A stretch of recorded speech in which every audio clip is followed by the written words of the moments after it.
of the Historical Society of the Nyack, my friend Win Perry. Thank you, Bill. And I first want to thank John Patrick Schutz. Isn't Nyack fortunate to have an official village historian who is also an actor and a realtor and is able to do such a great job of telling a story of such significance to the village. Great job, JP. As representative of both organizations that are sponsoring the project this evening, I have to tell you that both the John Green Preservation Coalition and the Historical Society of the Nyack are without their usual sources of income this year because of the pandemic. So I want to urge you to make a contribution to either or both, your choice. You can. See, I can't, they can't see me. That's fine. I know, but. Sorry, can you hear me all right? Someone else is interrupting. Did you unmute? Yeah, yes, I unmuted. You can make a contribution online going to johngreenhouse.org or nyackhistory.org. So I hope you will do so. Again, at johngreen.org or nyackhistory.org. And please be generous. Now, JP Schutz has changed his shirt in honor of St. Patrick's Day, and it's my pleasure to introduce him again. JP?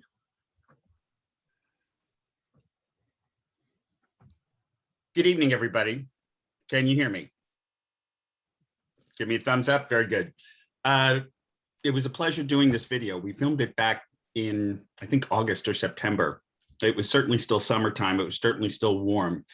But it was a fascinating trip for me, especially when I had realized by doing the research that I did, that although Mr. Green's house, as we call it now, is likely not something that was built with slave labor, that the very building that I was sitting in, that we know as the oldest surviving church building in Rockland County, probably was.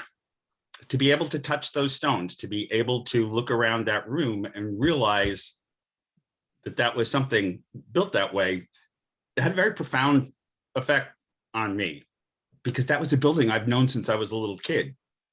That was just part of it that I had never thought about. And it was interesting to come to that conclusion. I open the floor for questions or comments, anything. Bill, will you be moderating this, or is Tracy moderating? Yeah, people can just, it's a small enough group, you can put your hand up. I see Mike Hayes has his hand up. You can also put the word comment in the chat, or if you have a question you don't want to ask, you want somebody else to, I can read a question for you. So I'm going to go to Mike, and then Roger Grange has his hand up as well. So Mike Hayes. Great. Thanks. Really, that was a great presentation, JP. It not only covered a lot of our history, but you did it so succinctly and really brought a lot of things to life. And that's a real talent. And thank you for taking the time to construct that for us. I have one question, whether we, it strikes me, we see the list of enslaved people. Do we know anything about them? So one of my questions is like, it's just, if we don't, it's just really crazy that we've lost this part of our history. And I would just, another comment, if I may, isn't it curious that Frank Green doesn't really bring up any of those details when he must have known something about them? Oddly, of Green's children, one of them happened to have been a staunch abolitionist.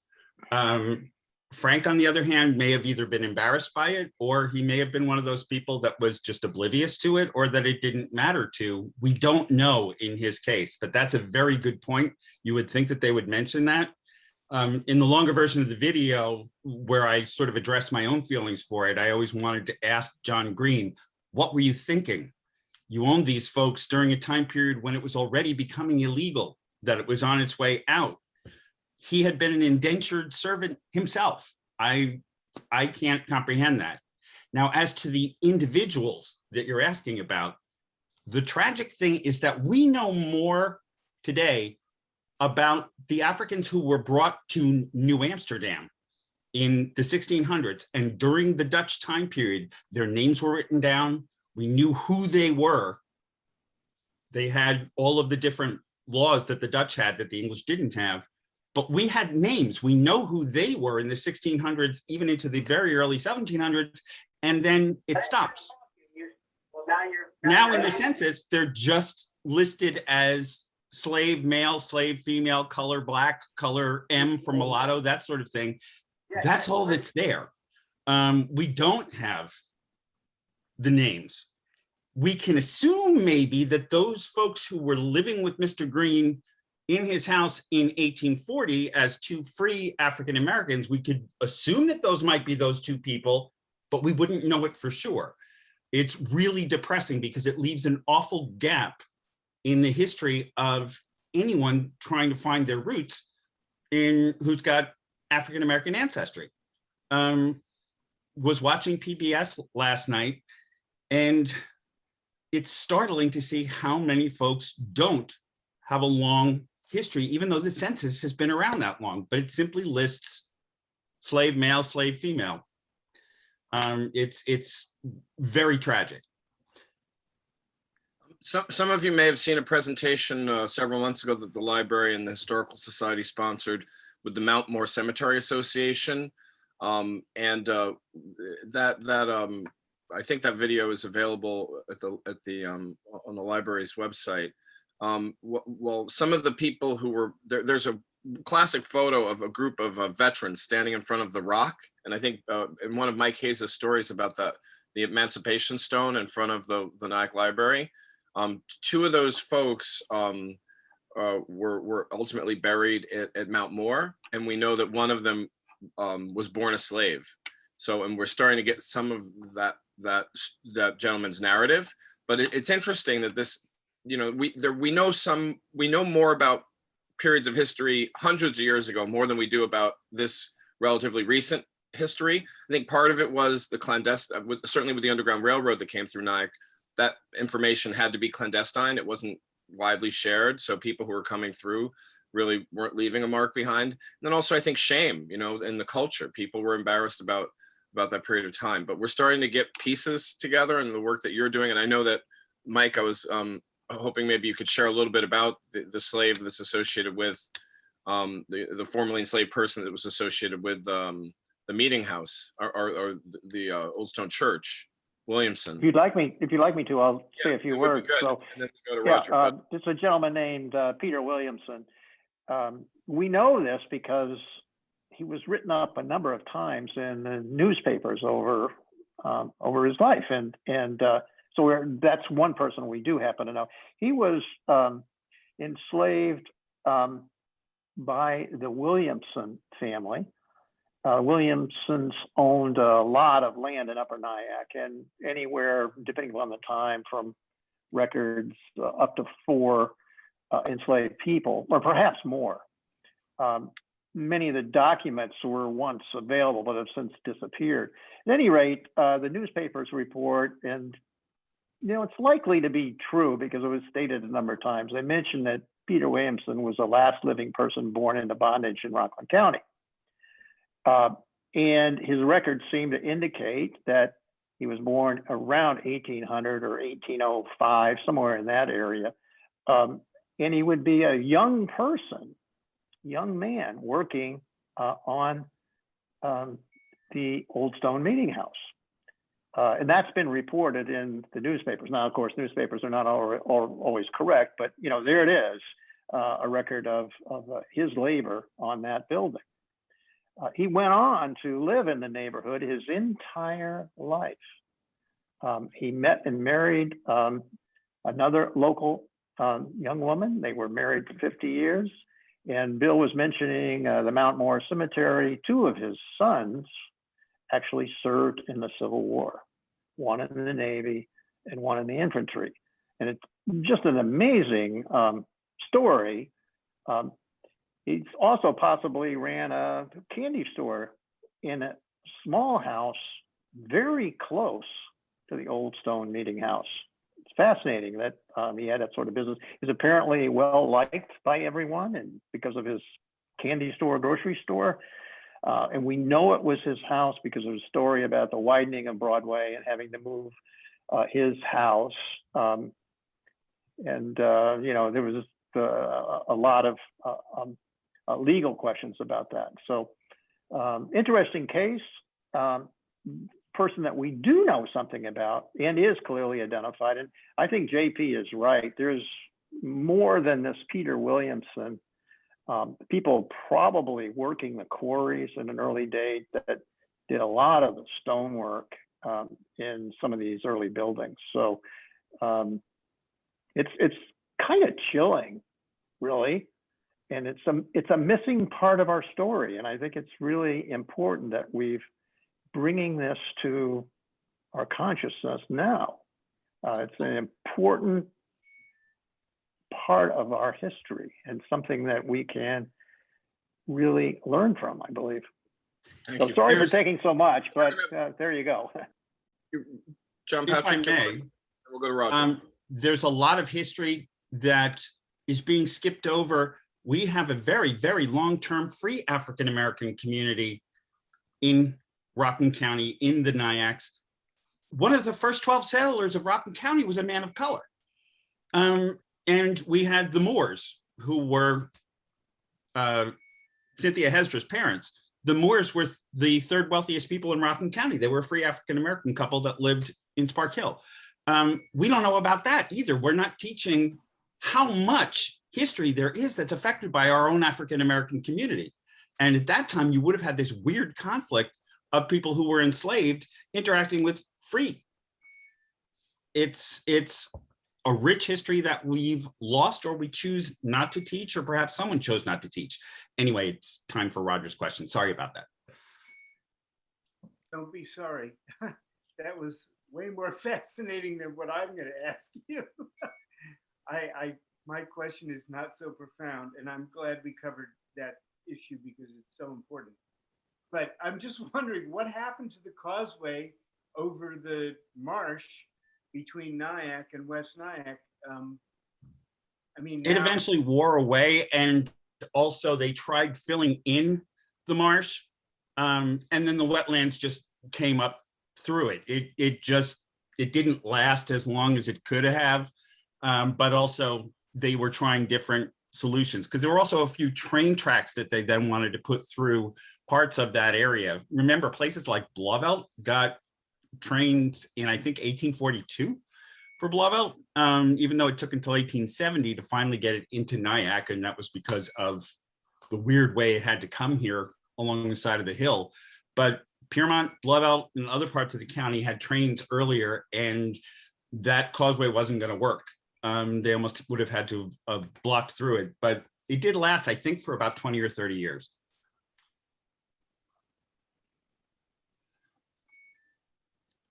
Linda Green.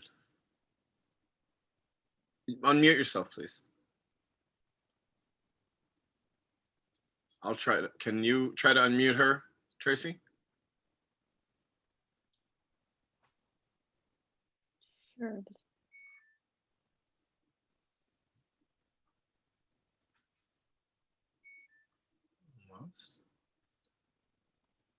Not letting me, unfortunately. Not quite. There we go. You're There we set. go. Linda. Hi, Linda.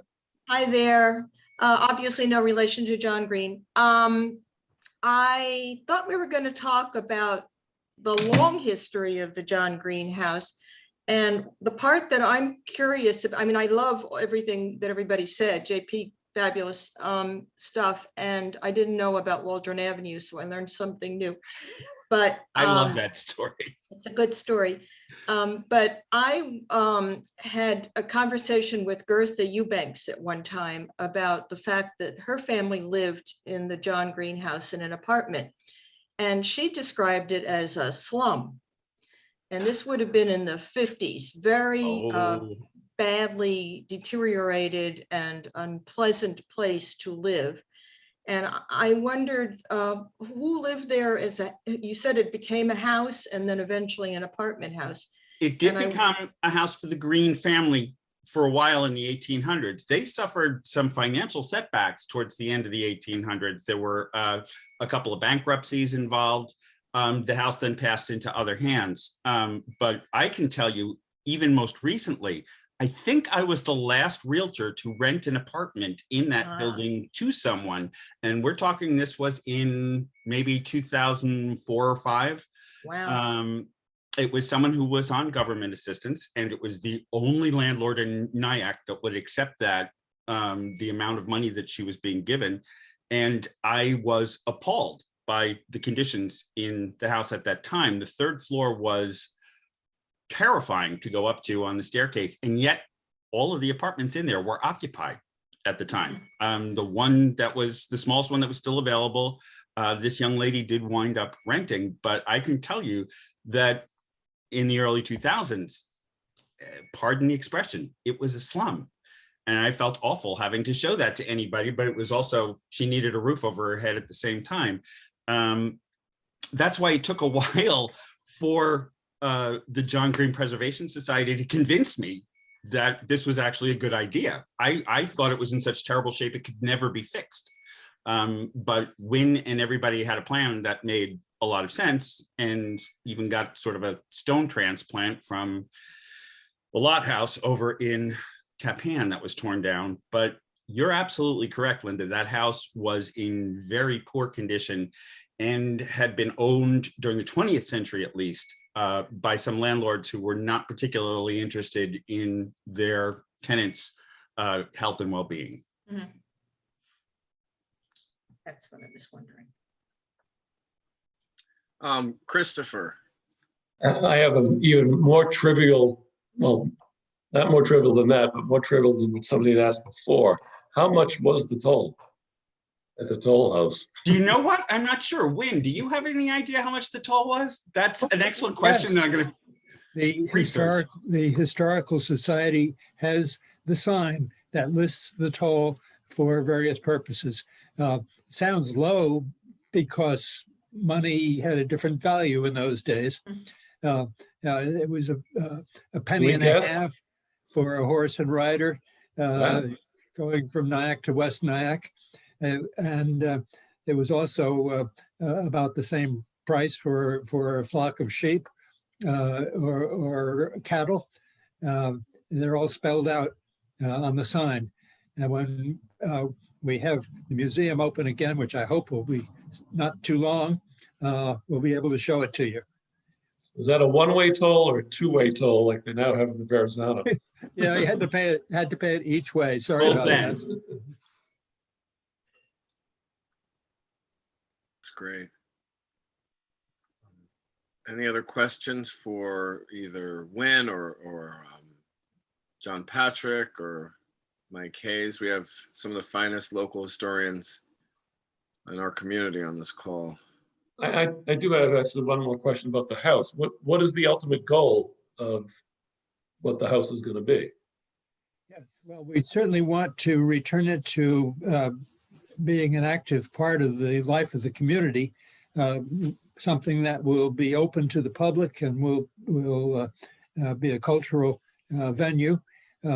We're thinking most likely we will make the first floor an art gallery, and the 2 upper floors will rent art studios. We're working with the Arts Collaborative, trying to work out a plan to make that feasible. The Hopper House did rent studios until a couple of years ago, and it did show the work of local artists. But then in order to accept a wonderful bequest of Hopper materials, they had to give up the studio renting business, leaving a demand which we hope that we can help fill. It's very much a community effort. One of the slides in the film was of the members of the John Green Preservation Coalition and the Nyack Art Collective engaged in some sweat equity clearing out debris. And a lot of folks have stepped up. I see Ray Wright on the call, and his generosity helped roof the building, put a new roof on it. Thank you, Ray. And so any other questions this evening? I can direct you. I'll be right with you, Mike. I'll direct you to the chat. Tracy Dunstan, our host for this evening, has put a link to the Mount Moore Cemetery talk, and I urge you to take a chance to listen to that. William Stump from the Sons of the Union Army is the researcher who's putting together the stories of many of the veterans, Civil War veterans buried at Mount Moore. A lot of them are affiliated with a church in Sparkill that John Patrick alluded to, St. Charles Church. It was founded by John Moore, the father of Cynthia Hesdra, and a lot of apparently the AME Zion Church was where people, Black troops were recruited for to join the Union cause. When John actually mentioned the interaction between freed Blacks and enslaved Africans, the way that the Underground Railroad was allowed to, the success of a location often depended on having a free Black population. If you really were in an area where people were unaccustomed to seeing, Black people walking around in the normal course of business, you would really have difficulty concealing folks. So part of the infrastructure was having a free Black community. And in Nyack, the Hesdras, the family, was working very closely with a white family, the Touts, and they, the son, Green, might not have lingered on the topic, but he did actually focus on one of the reasons why we can say with certainty that Cynthia Hesdra was a member of the Underground Railroad is that contemporaneously Green wrote about her, speculating that she was, and that was only 20 years after the the abolition of slavery. So we'll go to Mike Hayes now again. Okay, good.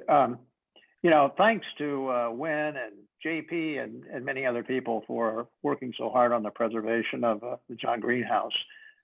So the preservation has been so important in our village. Once something is gone, it's gone forever. So, the work that's been put in under Wynn's leadership has just been great. So thank you for that, all of you people who worked so hard on that.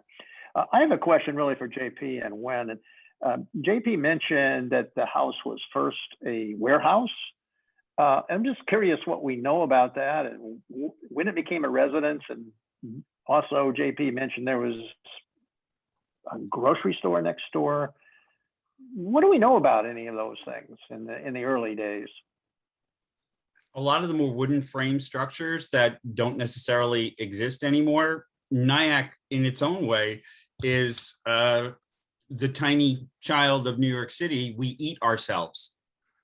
Cynthia Hesdra's house was taken down during my lifetime. And what was put up instead of it was that charming brown structure on the corner of 59 and 9W that holds a check cashing place, which is kind of ironic because she did own a check cashing business, but nonetheless, and was a pet place for a while and everything, but it's a hideous building that's underutilized. And we took down Cynthia Hesdra's house for that. This is a realtor saying this. This is a terrible thing that we've lost this much history. But we eat ourselves. We take things down and we put things on top of them. So more modern structures came up. The store that would have been next door to the John Green House, I believe, Wynn might be able to correct me on this, I believe was down the hill from them. So that would be where that Victorian is now, that for years was a restaurant and has gone back to being a multi-family apartment building. But that would have gone down sometime in the 1870s or so for that building to have gone up. The truly oldest house in the village of Nyack is 2 up from the John Green House. It's that little tiny house that's on the same side of the street. John Green's is the second oldest in the village of Nyack. we cannibalize ourselves. We build on top of other things. The community garden is on top of where the Nyack Opera House was. Look at all of Franklin Street's east side. There used to be all sorts of buildings that look just like the rest of the downtown buildings in Nyack along Franklin and along Main Street on the south portion of Main Street. Nyack rebuilds and gets over things. I'm not sure if there's a photo of John Green's store because that's still pretty early in the age of photography. Don't really know whether we can show very much about what that store looked like or what the pier even looked like all the way back then. We have more modern pictures of some of this stuff, but there's a lot missing. I can add a little bit to that. I've been searching the records to see what we could learn about how the property was used. Of course, the John Green house now is on a 50-foot lot, but at that time, the property extended from the river up to Piermont Avenue, except for the corner parcel on Piermont and Main. But the store is described in some contemporary documents. It was originally a barn, and his merchandise was displayed in the barn. And I'm afraid your guess is wrong. His lumber yard and salt shed were down the hill, but the barn that became a store was just up the hill, where the funny little green building and the next house are located. Now, it's a good-sized barn. One of the old-timers whose talk about early Nyack was recorded said it was a 1/4 acre in size. He said it was huge. That's obviously a misunderstanding because a 1/4 acre would have been 100 feet square, and there just wasn't room on the property for that. But it was a big barn, and we know it was uphill from the house. We also know that the house originally had a wood frame wing to the west, which was probably the original kitchen. And we know that at the time of John Green's death, his youngest son was living in the house and managing the local businesses, the lumber yard, the store, the shipping business from the house as a home and office. Is my theory, which I haven't yet been able to substantiate, that John Green primarily used it as a home for his sons. He had 6 sons that grew to adulthood, stepping stones. And if the youngest was occupying the house at the time of the father's death, it's possible that he used the house to install his sons as residential managers of his local business, with the house as a home and headquarters. And another reason why I suspect that is that his lumber yard in New York City passed through the ownership of 4 of his sons in succession. So that seems to be a family pattern. But so far, it's just a hunch. I'm hoping to find more evidence of how the house was used. Great. Thank you, both of you. Thank you very much. Thank you, Win, for that. So if lacking another question, I just wanted to thank everybody for joining us. Jennifer Rothschild, who is a trustee of the Historical Society of the Nyacks and was instrumental in the early days of saving the structure from demolition, reminds us in the chat that the John Green House was just recently designated as a historic landmark by the village of Nyack. So that's a significant development towards saving it and securing it. So thank you for that reminder, Jennifer.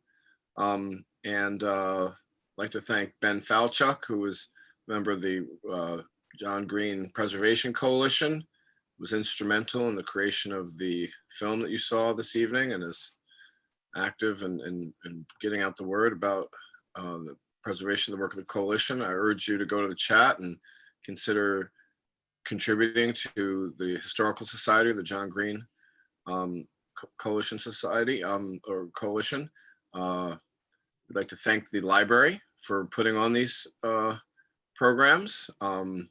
It's wonderful. We've, I think, always probably had a more robust audience online via Zoom than we had, although we've had some wonderful programs in that community room, and we are all eager to get back there.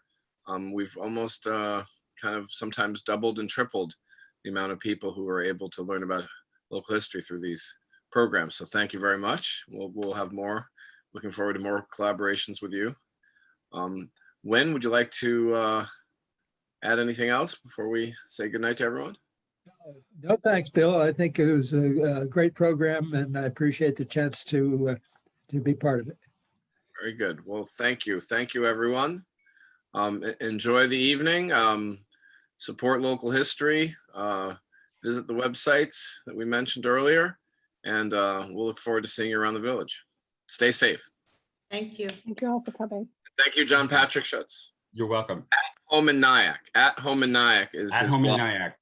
Has some really wonderful, wonderful essays. It would be great. I think there are a couple of books in there, John Patrick. I'm trying. Good night, everybody. Thank you. Good night. Have a good night, everyone.